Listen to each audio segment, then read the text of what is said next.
बात करने के लिए लॉगिन करें www.astrotak.com। के साथ मैं हूं सुनीता राय और आज का दिन है बेहद खास क्योंकि आज साल का पहला सूर्य ग्रहण है और आज 148 साल का ये अद्भुत संयोग देखने को मिलेगा। भारत में साल का पहला सूर्य ग्रहण सिर्फ अरुणाचल प्रदेश में ही दिखेगा और वो भी आंशिक सूर्य ग्रहण होगा। समय होगा शाम के 5:52 का। हालांकि ग्रहण की शुरुआत दोपहर 1:42 पर होगी और ये शाम 6:41 पर समाप्त होगा।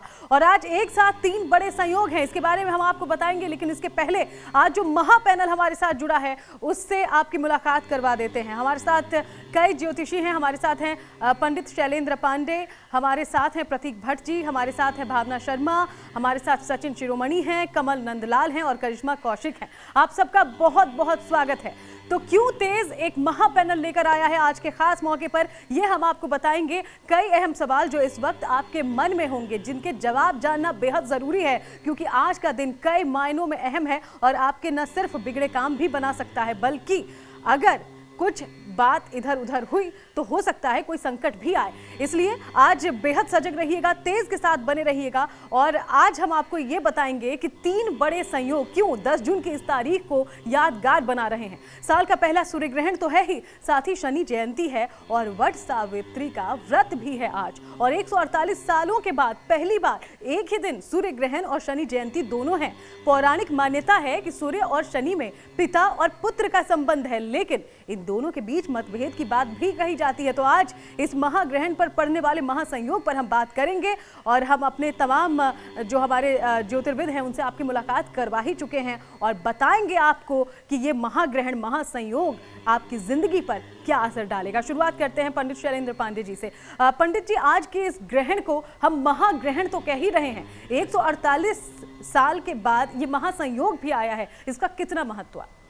देखिए, पहले बता दूं कि सूर्य ग्रहण अपने आप में बहुत महत्वपूर्ण खगोलीय घटना है और सूर्य ग्रहण का ज्योतिष के दृष्टिकोण से भी प्रभाव है और खगोलीय दृष्टिकोण से तो प्रभाव है ही।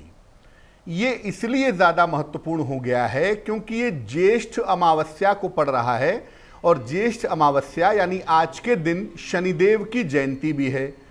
तो एक तरफ सूर्य ग्रहण, दूसरी तरफ शनि जयंती और तीसरी तरफ वट सावित्री का पर्व भी आज के दिन मनाया जाता है जी। अब जरा कनेक्शन देखिए, सूर्य के पुत्र माना जाता है शनिदेव को और शनि जयंती है। सूर्य के दूसरे पुत्र माने जाते हैं यमराज और वट सावित्री व्रत में जिसकी पूजा की जाती है वो बरगद का वृक्ष होता है और यमराज होते हैं।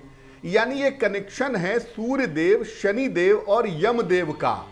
तो एक तरफ सूर्य की कृपा से आपको नाम, यश और अच्छा स्वास्थ्य मिल सकता है, शनिदेव की कृपा से आपके रोजगार की, आपकी फाइनेंशियल मुश्किलें दूर हो सकती हैं और तीसरी तरफ यम देवता की कृपा से आपको अच्छे वैवाहिक जीवन का, लंबी आयु का वरदान मिल सकता है। यानी ये जो आज का दिन है ये सूर्य के पूरे परिवार का ही दिन है। पिताजी सूर्य और उनके दोनों पुत्र शनि और यमदेव आज के दिन प्रभावशाली रहेंगे। तो वैसे तो तमाम माताएं बहनें आज सुबह पूजा कर चुकी होंगी वट सावित्री की, लेकिन वट सावित्री में एक काम करना अभी बाकी है, वो हम आपको आगे बताएंगे। तो सुबह वट सावित्री की पूजा होगी, दोपहर के समय में सूर्य ग्रहण का फायदा उठाया जाएगा और शाम के समय में शनि जयंती मनाई जाएगी। बिल्कुल सही, इसलिए हम कह रहे हैं कि ये महासंयोग का दिन है। और एक और अद्भुत संयोग, क्योंकि 15 दिनों के अंदर 2 ग्रहण का भी संयोग है, इस पर हम बात करेंगे। एक बार जरा आगे बढ़ते हुए हम बात कर लेते हैं प्रतीक भट्ट जी से भी। प्रतीक जी, क्योंकि ये बहुत खास दिन है, हम बार बार कह रहे हैं, न सिर्फ वट सावित्री का भी आज त्योहार है बल्कि शनि जयंती भी है। और देखिए, शैलेंद्र जी ने जिक्र कर ही दिया है, पूरे परिवार का ही दिन है, लेकिन परिवार में मतभेद भी हैं। इसका असर जिंदगी पर कितना पड़ेगा? कहीं मतभेद तो उभरते नहीं दिख रहे। देखिए, इसका असर जिंदगी पे तो थोड़ा पड़ेगा क्योंकि कहीं ना कहीं पिता पुत्र भी आमने सामने है। सूर्य और शनि का जो पिता पुत्र का रिश्ता है, ज्योतिष शास्त्र में मतों के अनुसार बहुत ही कॉर्डियल नहीं है, बहुत ही अच्छा नहीं है। और आज अगर आप देखें ग्रहों की जो स्थिति है बहुत सुखद नहीं है। मृगशीरा नक्षत्र वृषभ राशि में ये ग्रहण पड़ रहा है। यहाँ पे 4 ग्रह मौजूद हैं, सूर्य, चंद्रमा, बुध और राहु। तो पहला बहुत खराब योग जो बनता है वो सूर्य राहु का पितृ दोष, दूसरा सूर्य चंद्र अमावस्या, इसके साथ साथ राहु बुध सूर्य चंद्रमा कहीं ना कहीं स्किन डिसीज, कुष्ठ रोग, देश के लिए समस्याएं, तो ओवरऑल इसे अच्छा नहीं कहा जा सकता है। अब रही बात आपने कहा 15 दिन में 2 ग्रहण, तो जब भी 15 दिन के अंतराल में 2 ग्रहण एक ही सौर मास में पड़े तब दिक्कत होता है, वो सूर्य और चंद्र। लेकिन पिछला और इस बार जो जेठ मास है कहीं ना कहीं सौर मास बदल गया, तो इतनी भयावह स्थिति नहीं है। लेकिन जो ग्रह गोचर की स्थिति है, 4 योग ग्रह एक साथ, ये निश्चित तौर पर खराब है। ये देश के लिए, देश की सत्ता के लिए, फाइनेंस के लिए, बड़े अधिकारियों, बड़े ब्यूरोक्रेट्स, बड़े नेताओं के स्वास्थ्य के लिए, कई सरकारों में उठापटक के लिए निश्चित तौर पर खराब है। और एक और बात, मृगशीरा नक्षत्र में ये ग्रहण पड़ रहा है जो कि मंगल का नक्षत्र है। मंगल इस समय नीच के हैं। निश्चित तौर पर छोटी मोटी घटनाएं कहीं हम देख रहे हैं उसकी बानगी कि चाइना वापस पैर पसार रहा। निश्चित तौर पर यह ग्रहण अपने आप में कई चीजें समेटे हुए हैं। आज सुबह ही एक घटना भी आई, सूर्य शनि देखिए एक साथ है। शनि कहीं ना कहीं जो बिल्डिंग का मेटल होता है ना, कंस्ट्रक्शन का मटेरियल होता है, वो होता है। तो मुंबई में 18 लोग मर गए, तो कहीं ना कहीं एक भयावह घटना आई, वो बिल्डिंग का मटेरियल ढह गया। तो निश्चित तौर पर यह सूर्य शनि का संयोग सुखद नहीं है, शुभ नहीं है। 148 साल बाद पड़ा है, जो कि निश्चित तौर पर बहुत अच्छा नहीं कहा जाए। बिल्कुल, इस पर आगे भी हम बात करेंगे और कुछ उपाय भी जानेंगे ताकि अगर कुछ अनिष्ट होने वाला है तो वो टल जाए। और बार बार चूंकि हम याद भी दिलाते हैं तेज पर अपने खास प्रोग्राम में कि ग्रहण जिसे बुरा अशुभ माना जाता है, इस दौरान पुण्य फल पाने का भी मौका होता है, तो इसके बारे में भी हम जानेंगे। अब रुख करते हैं भावना जी का। भावना शर्मा हमारे साथ जुड़ी हैं। भावना जी, आज सुहागिनों का भी दिन है, वट सावित्री व्रत है आज, और वो भी सूर्य ग्रहण के दिन। इन दोनों को कैसे जोड़कर देखा जाए? सुनीता, क्योंकि आपने अभी जो बात कही ना कि ग्रहण को हमेशा नेगेटिविटी से जोड़ दिया जाता है, तो सबसे पहली चीज तो ये है कि ये ग्रहण जो है वो भारत के सिर्फ अरुणाचल प्रदेश के कुछ हिस्सों में ही दिखाई दे रहा है। तो सूतक वाला जो लॉजिक है वो यहाँ मान्य नहीं होगा, क्योंकि हमारे शास्त्र में कहते हैं जहाँ ग्रहण नहीं दिखाई दे रहा है वहां सूतक वैलिड नहीं होता है। तो इसमें ये बिल्कुल, क्योंकि उसके बावजूद भी लोग कंफ्यूजन में रहते हैं कि प्रेग्नेंट लेडीज को ये सावधानी बरतनी है कि नहीं, मंदिर में पूजा कर सकते हैं कि नहीं, क्योंकि शनि जयंती का पर्व भी पड़ गया है।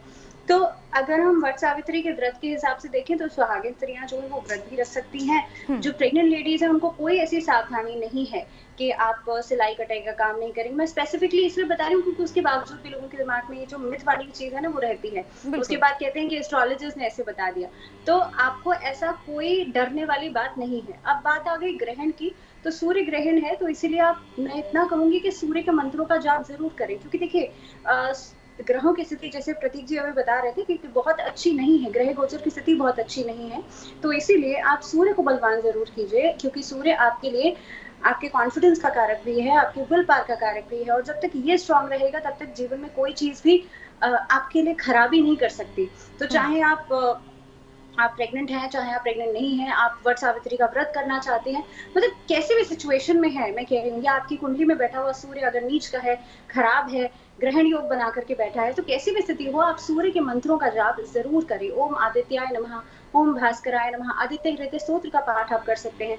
तो ये सब कुछ चीजें हैं ये, और मंदिर में पूजा बैठ करके आप जरूर करें, या करें ना करें आप एटलीस्ट मैं ये कहूंगी मंत्रोच्चारण जरूर करें, क्योंकि ग्रहण पड़ रहा है। बेशक से भारत में दिखाई नहीं देगा, लेकिन सूर्य तो इफेक्टेड हो ही रहा है ना, तो इसीलिए आप सूर्य को बलवान कर सकते हैं। इस समय पर मंत्र जाप जरूर लाभकारी रहेगा। बिल्कुल, यानी कि डरना नहीं है, मन में किसी भी तरह का कोई ऐसा भाव मत लाइए कि आपको कोई नुकसान होगा, क्योंकि हम हैं, तेज आपके साथ है। अगर इसका कोई बुरा प्रभाव पड़ भी रहा है तो हम आपको कुछ उपाय, महा उपाय तो बताने वाले हैं ही, इसलिए हमारे साथ लगातार बने रहिएगा, क्योंकि महाग्रहण पर, महासंयोग को लेकर हमारी ये पेशकश लगातार जारी रहेगी। अब आगे बढ़ते हैं और सचिन शिरोमणि जी का रुख करते हैं। सचिन जी, हमने पहले भी जिक्र किया कि आज न सिर्फ सूर्य ग्रहण है बल्कि शनि जयंती भी है, शाम को पूजा होनी है और लगभग शाम के वक्त ही सूर्य ग्रहण ये समाप्त भी होगा। तो पिता पुत्र का ये संयोग किस तरीके से आप देखते हैं?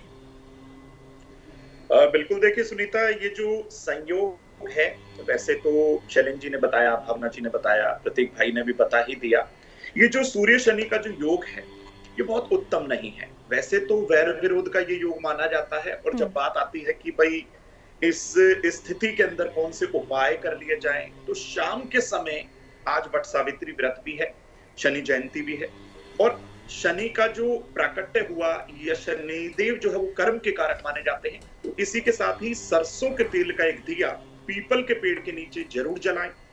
वट सावित्री व्रत है, हमारी माताएं बहनें जिन्होंने वट सावित्री ये व्रत पूजन विधान किया है, तो वो भी जरूरतमंद स्त्रियों को, क्योंकि कोरोना काल है, देखिए बहुत सारी ऐसी स्त्रियां माताएं बहनें हैं जो जरूरतमंद हैं, उनकी जरूरत जरूर पूरा करें, चाहे वो थोड़ा सा डिस्टेंस रखें, जो मदद हो सके उस हिसाब से जरूर करनी है।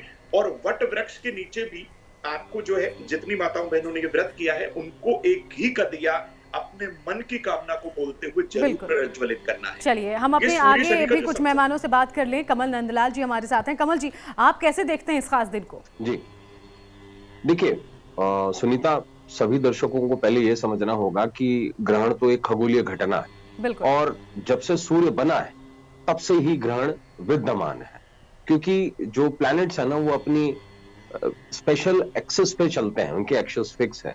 लेकिन ये जो ग्रहण है ये कई मामलों में बहुत खास है। देखी जाए बात कि जब भी कभी 15 दिन में या 16 दिन में 2 ग्रहण लगातार होते हैं और उनकी पुनरावृत्ति अगर किसी जियोमेट्रिक कंडीशन पे हो जाए, जैसे भारत के अरुणाचल प्रदेश पर दोनों ग्रहण लगे, इस बात को समझा जाना चाहिए।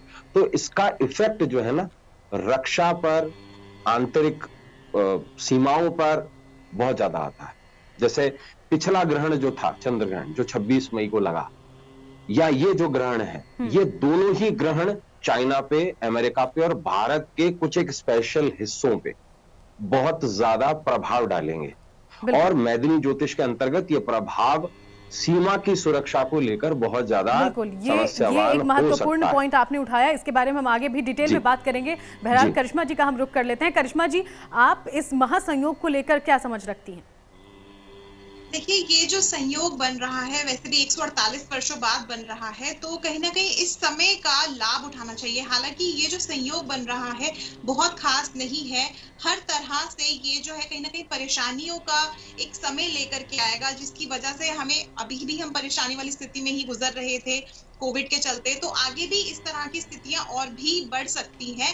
मगर यहाँ पे अगर देखा जाए तो सूर्य की उपासना करना सबसे अधिक बेहतर रहेगा, क्योंकि सूर्य को एक तो ग्रहण लग रहा है, दूसरा जिस तरह से ये पूरे एक परिवार का आज संयोग बन रहा है, सूर्य का, शनि का, और साथ ही साथ हम जब बात कर रहे हैं वट सावित्री व्रत की, तो यमराज जी का भी, तो कहीं ना कहीं इस समय पर सूर्य की उपासना करना, सूर्य के मंत्रों का जप करना और साथ ही साथ दान करना, क्योंकि अमावस्या तिथि पर बहुत ही खास रहता है। यदि हम अपने पितरों का दर्पण करते हैं या अगर हम दान करते हैं तो हमें हर चीज में कहीं ना कहीं पुण्य की प्राप्ति होती है, तो दान करना इस समय पे सबसे खास रहेगा। इस समय पे काला छाता अगर दान किया जाए तो समस्त परेशानियां जो हैं वो सभी तरह की समाप्त हो जाएंगी।